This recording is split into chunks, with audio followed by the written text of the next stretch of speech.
नमस्कार दोस्तों, स्वागत है आपको हमारे YouTube चैनल प्रकाश मैथ पॉइंट में। और दोस्तों मैं प्रकाश सर। दोस्तों क्लास 10th बिहार बोर्ड वाले के लिए हम इस गेस से आयतन चैप्टर को शुरू किए हुए हैं और आयतन चैप्टर का यह तीसरा वीडियो होगा। दोस्तों एग्जाम में आपको कोई भी ऐसा क्वेश्चन नहीं होगा जो आपसे नहीं बनेगा। 100% आप मैथ बना के आइएगा, इसका भी 100% गारंटी है यदि हमारा प्रत्येक वीडियो को आप देखते जा रहे हैं तो। ठीक है, चलिए तो दोस्तों आज जो हम सॉल्व करेंगे क्वेश्चन नंबर 36 से सॉल्व करेंगे। 35 तक हमने सॉल्व कर रखा है। ठीक है, 36 नंबर क्वेश्चन आपको ऊपर दिख रहा होगा। 36 नंबर क्वेश्चन क्या कहता है, ध्यान दीजिएगा। क्वेश्चन कहता है कि एक अर्धगोले का आयतन 19,404 सेंटीमीटर क्यूब हो तो अर्धगोले का कुल पृष्ठ क्षेत्रफल बताएं। ध्यान दीजिएगा, एक अर्धगोला है, इसमें फिगर सिगर बनाने की कोई जरूरी है नहीं। ठीक है, अर्धगोले का आयतन दिया है, आयतन दिया है 19,404 सेंटीमीटर स्क्वायर। 19,404 सेंटीमीटर स्क्वायर ये क्या है, ये आयतन है किसका, अर्धगोला का।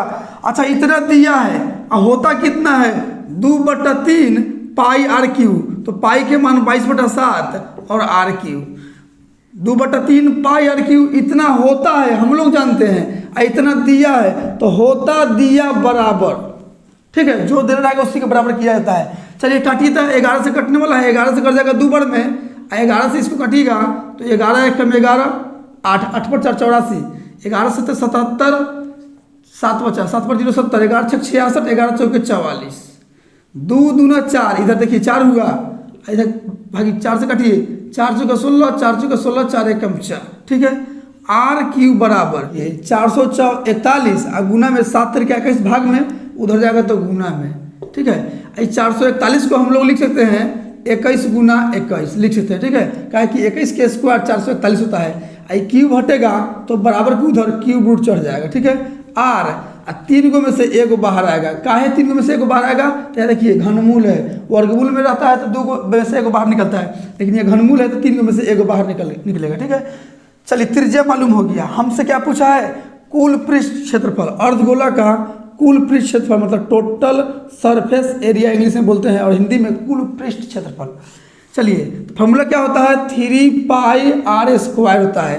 दोस्तों यदि फॉर्मूला आपको ये लग रहा है कि नहीं याद होगा हमसे, तो आप हमारा थ्योरी वाली वीडियो देखिएगा, थंबनेल पर लिखा होगा गोला और अर्धगोला, अब दिमाग में ठोक दिए है फॉर्मूला को।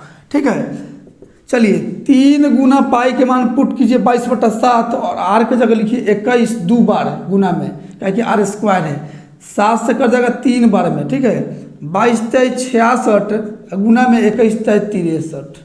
अब देखिए गुना कीजिए तो 76 18, 8 वाला ऑप्शन कोई है देखिए था, हाँ है, ऑप्शन नंबर ए में है 4158, 4158। ये 1 के सेकेंड में एक अक्षर से पता कर लेते हैं इसका आंसर कितना आने वाला। ठीक है, ऑप्शन नंबर ए आपका आंसर हो जाएगा। आते हैं अगली क्वेश्चन पे। तुम्हें अपना बनाने की कसम खाई है। चलिए 37 नंबर क्वेश्चन क्या कहता है कि अर्धगोले के संपूर्ण सतह का क्षेत्रफल क्या होगा। ए भैया, अर्धगोला का संपूर्ण पृष्ठ क्षेत्रफल, अर्धगोला का संपूर्ण पृष्ठ क्षेत्रफल अभी ये बताए हैं कि 3 पाई आर स्क्वायर होता है। ये फार्मूला पूछ दिया है, याद रखिएगा एग्जाम में फार्मूला भी पूछ देगा। ठीक है, तो आपका आंसर हो जाएगा ऑप्शन नंबर बी। आते हैं अगली क्वेश्चन पे। चलिए 38 नंबर क्वेश्चन क्या कहता है, यदि वर्ग का विकर्ण 16√2 सेंटीमीटर हो तो वर्ग की भुजा की लंबाई क्या ज्ञात करें। क्षेत्रमिति का क्वेश्चन है। ठीक है, वर्ग का विकर्ण दिया है 16√2, कितना दिया है 16√2 दिया है, लेकिन होता कितना है, तो होता है √2 गुने भुजा, होता है इतना दिया है, इतना होता दिया बराबर, √2 से √2 कैंसिल हो गया, a बराबर 16 चलाया। ये भुजा को बोलते हैं, भुजे आपसे पूछा है, ऑप्शन नंबर बी आपका आंसर हो जाएगा। आते हैं अगली क्वेश्चन पे। चलिए 39 नंबर क्वेश्चन क्या कहता है, 5 सेंटीमीटर किनारे वाले एक घन को 1 सेंटीमीटर किनारे वाले कितने घन विभक्त किया जा सकता है। ध्यान दीजिएगा, तो फोटो बना देते हैं। ये घन है, क्या है, ये घन है, ये घन हो गया घन का प्रत्येक भुजा की लंबाई समान होती है, यानी सब 5-5। तो ये घन है, इसमें छोटा छोटा टुकड़ा कर रहा है, बोल रहा है कि छोटा छोटा बनाना है, कितना के 1-1 सेंटीमीटर के बनाना है, 1-1 सेंटीमीटर के। तो एक घरवा में कई गो बनेगा, जैसे कहने का मतलब है, मान लेते कि इस घर में 5 गो ईंटा लगा हुआ है, इस घर में 5 गो ईंटा लगा हुआ है, तो 5 ईंटा लगा हुआ है, और 1 गो ईंटा वाला घर बनाना चाहते हैं तो कै गो बनेगा, तो 5 गो बनेगा। उसी तरह इसमें जितना मटेरियल है वही मटेरियल का ना छोटा छोटा बनाएगा, यानी इसका और इसका आयतन बराबर होगा। लेकिन संख्या निकलना है तो ट्रिक बताए हुए हैं, कोई भी आयतन में किसी भी चीज़ का संख्या निकलना हो, गोला अर्धगोला कुछ भी, याद रखिएगा बड़का का आयतन बटा में छोटका का आयतन, छोटका का आयतन। बड़का कौन है? 5 वाला। तो घन का आयतन क्या होता है? भुजा का क्यों होता है? तो 5 गुने 5 गुने 5। आज छोटका का आयतन 1 है तो 1 गुने 1 गुने 1। 5 की क्यों कितना होता है? 125, यानी गुना कीजिए तो 125, यानी कि इसमें 5 सेंटीमीटर वाला भुजा, 5 सेंटीमीटर भुजा वाला घन में 1 सेंटीमीटर वाला 125 को घन बनेगा। ठीक है, तो आपका आंसर हो जाएगा ऑप्शन नंबर सी। आते हैं अगली क्वेश्चन पे।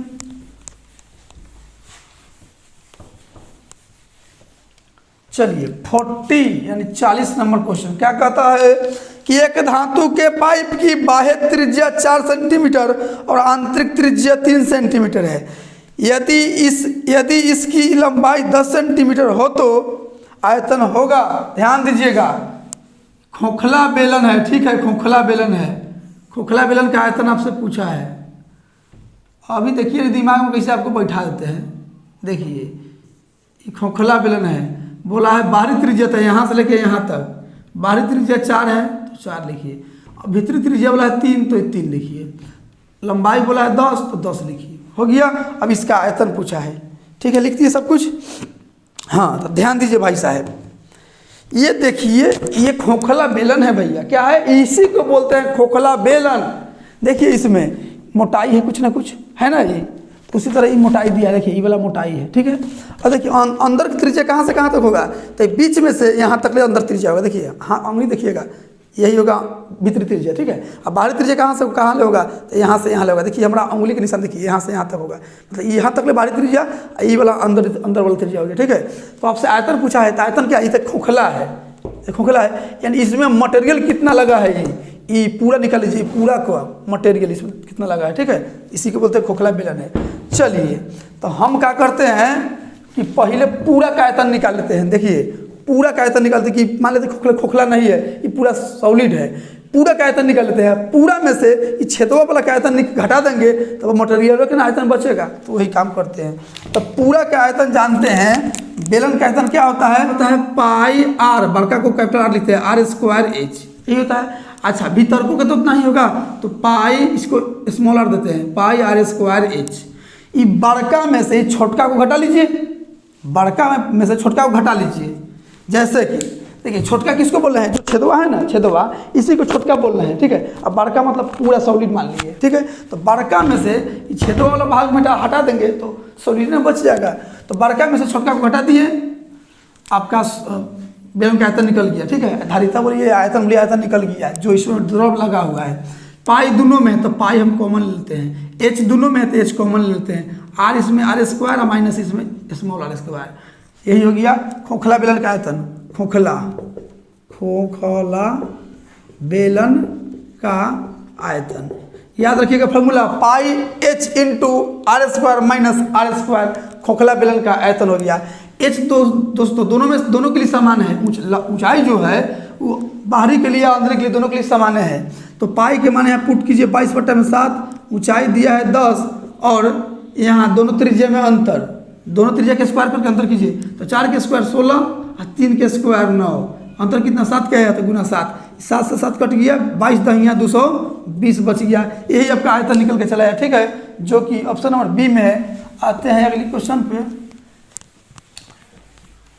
हायो रब्बा दिल जलता है, झूठे सभी दिलासे हैं, प्यार बांटने वाले देखो प्यार के कितने प्यासे हैं। चलिए 41 नंबर क्वेश्चन क्या कहता है कि समान ऊंचाई के दो बेलनों के आयतनों का अनुपात 4:9 है, इसके पृष्ठ क्षेत्रफलों का अनुपात बताइए। समान ऊंचाई के दो गो बेलन है, ये पहला बेलन मान लिए और दूसरा बेलन मान लिए। ऊंचाई इसका आयतन समान ऊंचाई है, आयतन दिया है कितना, आयतन का अनुपात दिया है आपका 4:9, तो 4:9 लिख दीजिए। ठीक है, चलिए बेलन का आयतन दिया है, बेलन, हाँ बेलन है, तो बेलन का आयतन का फॉर्मूला क्या होता है, बेलन का आयतन होता है 2πr²h। ठीक है, 2πr²h, इसका R1 मान लेते हैं, निचल का भी वही होगा 2πr²h, इसको R2 मान लेते हैं। ये आयतन का अनुपात हो गया, अनुपात का मतलब बट्टा होता है, आयतन का अनुपात दिया है 4/9, 2π से 2π कट गया, h से h कट गया, का ऊंचाई समान बोला है, इसे R1 बट्टा में R2 का स्क्वायर है गया। यहाँ देखिए 4/9 है ना, तो हम लिख सकते हैं 2/3, 2/3 का स्क्वायर लिख सकते हैं, 2/3 का स्क्वायर, 2 का स्क्वायर 4 और 3 का स्क्वायर 9। ठीक है, स्क्वायर से स्क्वायर कट गया, R1 बट्टा R2 2/3 चला गया, नहीं तो स्क्वायर हटेगा तो रूट रहेगा, तो बताओ वही आ जाएगा। चलिए त्रिज्या आपको पता हो गया। आपसे पूछा क्या है, इनके वक्र पृष्ठ क्षेत्रफल का अनुपात पूछा है, वक्र पृष्ठ क्षेत्रफल का अनुपात पूछा है। तो वक्र पृष्ठ क्या होता है, इसका वक्र पृष्ठ होता है 2πrh, इसको R1 मानते हैं, 2πr2h, 2π से 2π कट गया, h से h कट गया, R1 अनुपात R2 इधर 2:3 हो गया, यही आपका आंसर हो गया। ठीक है, जो कि आपका ऑप्शन नंबर हो जाएगा ए हो जाएगा। आते हैं अगली क्वेश्चन पे। चलिए 42 नंबर क्वेश्चन क्या कहता है, क्वेश्चन है कि किसी गोले के पृष्ठ क्षेत्रफल और उसी त्रिज्या के एक अर्धगोले के कुल पृष्ठ तल का अनुपात बताएं। दोस्तों एक कोई गोला है, एक कोई गोला है, इसका त्रिज्या मान लिए r, तो इसका भी इसी त्रिज्या का एगो अर्धगोला भी है, तो इसका त्रिज्या भी r होगा, क्या बोला त्रिज्या सामान्य है, त्रिज्या और व्यास समान होगा दोनों के। तो इसका कुल पृष्ठ क्या होता है, इसका होता है सॉरी हाँ कुल पृष्ठ बोलिए या वक्र पृष्ठ बोलिए, दोनों बात गोला के लिए समान ही होता है। खटिया r², खटिया क्यों बोलते हैं बार बार हम लोग, क्योंकि बिहार में चारपाई को खटिया बोला जाता है। तो कुल पृष्ठ बोलिए या केवल पृष्ठीय क्षेत्रफल बोलिए या वक्र पृष्ठ क्षेत्रफल बोलिए, तीनों बात समान है गोला के लिए। और इसका कुल पृष्ठ क्या होता है 3πr²। ठीक है, दोनों का अनुपात पूछे तो अनुपात लगा दीजिए, त्रिज्या दोनों का समान है, पाई का मान दोनों जगह समान होगा, तो πr² कट गया, इधर 4 बचा और उधर 3 बचा, 4:3 आपका आंसर हो जाएगा, जो कि ऑप्शन नंबर डी में है। आते हैं अगली क्वेश्चन पे। चलिए 43 नंबर क्वेश्चन क्या कहता है, क्वेश्चन कहता है कि किसी शंकु के आधार की त्रिज्या और ऊंचाई समान है, उसके आयतन और उसी त्रिज्या वाले एक गोले का आयतन का अनुपात बताइए। देखिएगा किसी शंकु के आधार की त्रिज्या और ऊंचाई समान है, यानी त्रिज्या r होगा शंकु का, तो ऊंचाई h होगा, दोनों बराबर बोला है, समान बोला है, तो दोनों बराबर लिख दिए, r बराबर h लिख दीजिए। अब ध्यान दीजिएगा r बराबर h लिख दिए, उसके आयतन में शंकु के आधार की त्रिज्या और ऊंचाई समान है, इसके आयतन और उसी त्रिज्या का एक गोले, त्रिज्या वही आयतन, शंकु का आयतन क्या होता है 1/3 πr²h। ठीक है, और गोला का आयतन क्या होता है 4/3 πr³। त्रिज्या बोला है कि समान है, दोनों का त्रिज्या समान है, तो अनुपात लगा दीजिए, ये 3 से 3 कट जाएगा, ये पाई से पाई कट जाएगा, यहाँ 2 गो r है, यहाँ 3 गो है, 2 से 2 कट गया, 1 बच गया। अच्छा इधर h है और इधर r है। ठीक है, अब बोला है ना कि h बराबर r है चाहे r बराबर h है। ठीक है, तो चलिए यहाँ 4 भी बचल है, 4, यहाँ h को r में कन्वर्ट कर लीजिए, h के बराबर है r चाहे r के बराबर h है, तो h की जगह r लिख सकते हैं, जरूर लिख सकते हैं। इधर क्या है 4r है, ले है, r से r कट गया, इधर 1 बचा और इधर 4 बचा, यानी 1:4 का आपका आंसर हो जाएगा। ठीक है, 1:4 का 4 है ऑप्शन में, देखिए तो हाँ है, ऑप्शन नंबर ए में है। आते हैं अगले क्वेश्चन पे। चलिए 44 नंबर क्वेश्चन क्या कहता है कि r त्रिज्या वाले गोले के आयतन, r त्रिज्या वाले गोले के आयतन, r तो हम लोग मानते हैं 4/3 πr³, फार्मूले पूछ दिया है। ठीक है, अब फार्मूला दोस्तों आपको 3 गो एग्जाम में रहेगा, फार्मूले पूछ देगा, 4/3 πr³, देखिए तो है ऑप्शन में, हाँ है ऑप्शन और बी में है। आते हैं अगली क्वेश्चन पे। चलिए 45 नंबर क्वेश्चन क्या कहता है, क्वेश्चन कहता है कि एक घनाभ के 3 संलग्न फलकों के क्षेत्रफल a² b² c² वर्ग इकाई है, इसका आयतन भी है बराबर होगा। देखिएगा एक घनाभ है, क्या है घनाभ है, घनाभ में लंबाई चौड़ाई अलग अलग होता है,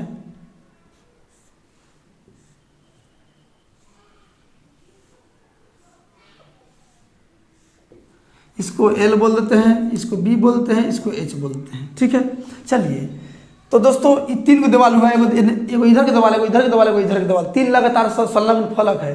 तो इसका क्षेत्रफल क्या होता है, एगो के ए स्क्वायर, एगो के बी स्क्वायर हो जाएगा, एगो के सी स्क्वायर हो जाएगा। ठीक है, ए बी सी में ही दिया है, ए बी सी में, हाँ ए बी सी में दिया है। अच्छा ऐसे आयतन है, एगो दीवार तो आयत हुआ, तो आयत के क्षेत्रफल क्या होता है, लंबाई गुने चौड़ाई होता है ना। आज जबकि क्षेत्रफल दिया है कितना, ए स्क्वायर, क्षेत्रफल दिया है इतना, होता इतना है। चलिए इसमें चलिएगा तो बी स्क्वायर बराबर हम लोग क्या सकते हैं, बी गुने एच, बी गुने एच। चलिए इसमें क्या है, सी स्क्वायर बराबर क्या हो जाएगा, एल गुना में एच हो जाएगा। ठीक है, चलिए इधर गुना कीजिएगा तो ए स्क्वायर बी स्क्वायर सी स्क्वायर हो जाएगा, और इधर गुना कीजिएगा तो एगो एल यहाँ है, एगो एल यहाँ है, एल गुने एल स्क्वायर, बी गुने बी स्क्वायर, एच गुने एच स्क्वायर। ठीक है, चलिए हम इसको लिख सकते हैं ए बी सी का स्क्वायर लिख सकते हैं, क्या तीनों पे स्क्वायर है। इसको लिख सकते हैं एल बी एच, तीनों पे स्क्वायर, स्क्वायर स्क्वायर कट गया, ए बी सी बराबर एल बी एच। क्या पूछा है आपसे, देखिएगा आयतन पूछा है, वॉल्यूम, तो एल बी एच बराबर क्या आ गया, ए बी सी आ गया। देखिए है ऑप्शन में ए बी सी, हाँ है, ऑप्शन नंबर डी में है। दोस्तों आज के लिए इतना ही रहने देते हैं। यदि वीडियो आपको अच्छा लगा होगा और समझ में आया होगा तो वीडियो को लाइक कीजिएगा और सभी दोस्तों के पास शेयर कर लीजिएगा, और हमारे चैनल पर नए होइएगा तो सब्सक्राइब करके घंटी को दबा दीजिएगा। घंटी को दबाने से क्या होगा कि जब भी मैं नया वीडियो बनाकर अपलोड करूंगा सबसे पहले नोटिफिकेशन आपके पास बचेगी और आप अच्छे से तैयारी कर सकेंगे। ठीक है, तो मिलते हैं अगली वीडियो में इससे आगे क्वेश्चन लेके। आज के लिए इतना ही, थैंक यू फॉर वॉचिंग।